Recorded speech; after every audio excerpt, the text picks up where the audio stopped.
All right. Okay.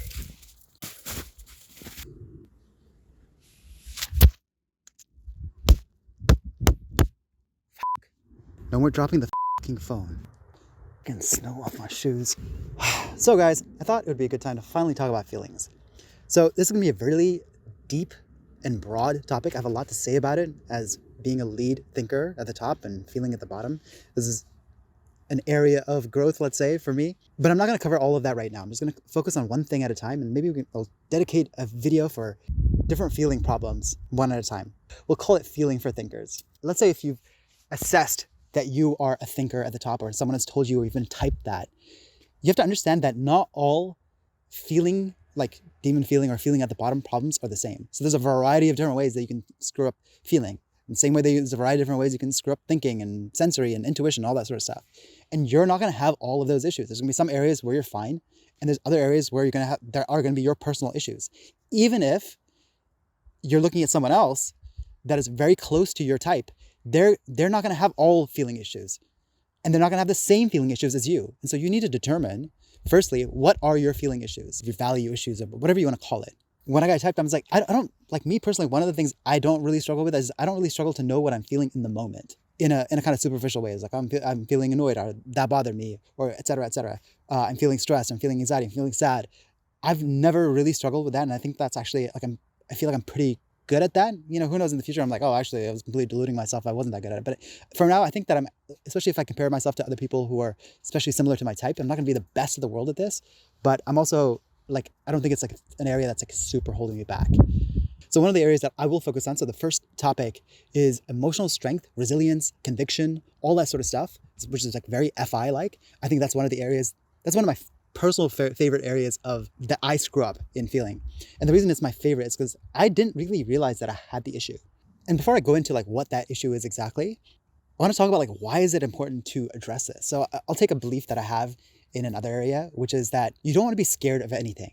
You don't want to be in certain areas of life or whatever where you're too afraid to go to, because then you will delude yourself into thinking the solution doesn't lie there. So for example, like, so I'm in Canada, and it like snowed here last night. It's really important to clean out your driveway as soon as the snow drops, because it's easier to do it then, before it gets icy. And very importantly is that what ends up happening is that, let's say you don't do your driveway and it gets icy, and then it's going to be even harder to shovel. All of a sudden, it's never a good idea to go out. And you don't want an impediment to basically go wherever you want to go, I guess. Or like, you need to be really careful about what your impediments are. And you need to be aware of them, because you're not going to be aware of everything. Some things will just like be in your unconscious. So another example is that like my nephew, he's 19, and he always orders DoorDash because he's like, oh, I'm feeling tired, I'm feeling lazy. I'm like, dude, you're 19, you're going to order DoorDash because you're lazy. What's going to stop you from doing it when you're 29 or 39 or whatever? You know, it's just like, you're going to do it now, like you're freaking done. You need to be really careful about the areas where you're lazy or you're afraid or like you have discomfort. You want to like address that, because then you're going to start deluding yourself thinking that the answers don't lie in that area. In the same way, let's say if you live in a cold place, you need to not be scared of the freaking cold. Otherwise, you're never going to go out, and you're never going to like, it's just not a good idea to be scared of your environment. It's not a good idea to be scared of like different things that you have to deal with on a daily basis. So now in the same vein, let's say if I'm type to feeler, I have to ask myself, what areas of feeling am I scared of or that I'm afraid of? And so then one of the areas for me was basically emotional strength and resilience. I didn't realize that I myself had the opinion of myself that I was not emotionally resilient. It wasn't like, oh, I think like identify as that. It's like, because even if you would have asked me like last year, I was like, no, I think I'm like pretty like resilient. I can like take a punch. I can like stuff doesn't bother me. But I didn't realize what I was doing is I was just avoiding getting hit. I was just getting good at avoiding getting hit. And then when you actually get knocked in the face, you're completely out, and you're like, oh, where the hell did that come from? And then you kind of realize like, oh shit, I've been avoiding getting punched in the face this whole time. And what opportunities did I like forego because I just didn't want to get punched in the face? Because a part of you knows that you're like that. A part of you knows that like, oh, I don't really feel, let's say you go for something you really want and then you don't get it, or it like blows up and you put yourself out there and it doesn't work out. You need to be okay with that. And that's kind of like where this like emotional strength, if you look at what like an FI person at the top, or like, I know FIs are not going to see themselves as this, but like looking from the outside, it's like you are able to kind of like put yourself out there in what you believe and just freaking get ground up and spit out and then dust yourself up and get back again. Like that's what it looks like for me from the outside. There's this really cool line from Rocky, I'll Play It, where he's like, it's not about how hard you hit, it's about how hard you can get hit and keep on going. Play the clip. Let me tell you something you already know. The world ain't all sunshine and rainbows. It's a very mean and nasty place, and I don't care how tough you are, it will beat you to your knees and keep you there permanently if you let it. You, me, or nobody is gonna hit as hard as life. But it ain't about how hard you hit.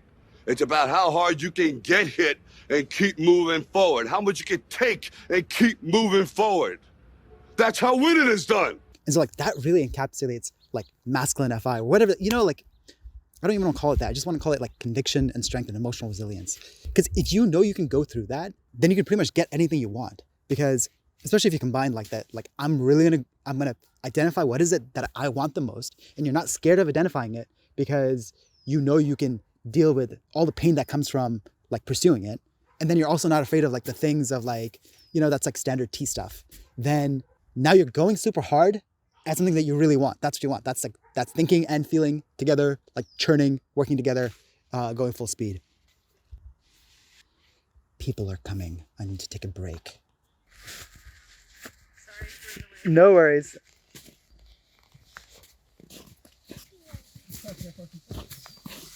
The people. All right, what was I saying? And then it's like once you see that you have that issue, it's like you kind of see it everywhere. There's this like pop country song I like. It's called Heart Like a Truck. And it goes, I'm not gonna sing it, but it goes something like, I got a heart like a truck. It's been drugged through the mud. It runs on dreams and gasoline, yada, yada, yada. And I was like, when I heard that, I was like, damn, I do not have a heart like a truck. At least not yet. But anyway, so I just want to like hammer in like why this is also so important. It's because if you guys have ever like deadlifted, well, the weirdest thing about deadlift is that your grip is usually the weakest link. And so people will wear wraps or they'll do like a switch grip. And the weird thing is that when you try to lift it, when your grip is the weak link, it doesn't feel like the weight is slipping out of your hands. That's what you would think that would happen. That's not what happens. Your brain doesn't let your legs put down all the power. And so you're thinking the weight is too heavy. And it's like such a weird feeling. Like you do a different grip and all of a sudden the weight is light. And it's just like, and it's kind of the same thing with this, is that like your brain knows you have a weak link somewhere, whether it's like your emotional resilience, if you have this specific feeling problem, or you're afraid of facing like the things, if you are whatever, an observer or like feeler or whatever. If you're unconscious of the fears that you have, your brain will just filter out opportunities and situations and will find obstacles and be like, oh, no, oh, I can't do it because of that. Or procrastination, I don't feel the motivation to do it. Either you don't have the motivation because you're either afraid of the outcome being bad, or you don't have the motivation because you're working on problem number like 2 or 3 or 4, where you don't really care whether you lose it or not. And then you also conversely don't care whether you achieve the goal. Really kind of convincing yourself that I'm going to like get through some hard shit. And I'm talking about like emotionally hard stuff, like not like physical hard stuff. And you can get through it unless your brain go like, okay, let's go for what we actually care about. So this is gonna be like a long series. I'm gonna talk about all different feeling problems, the ones that I have, and including the ones that I see in other people that I feel like I don't really struggle with as much, for the sake of being comprehensive. Let's see if I have anything else. Anyway, that's it. I'll catch you guys next time.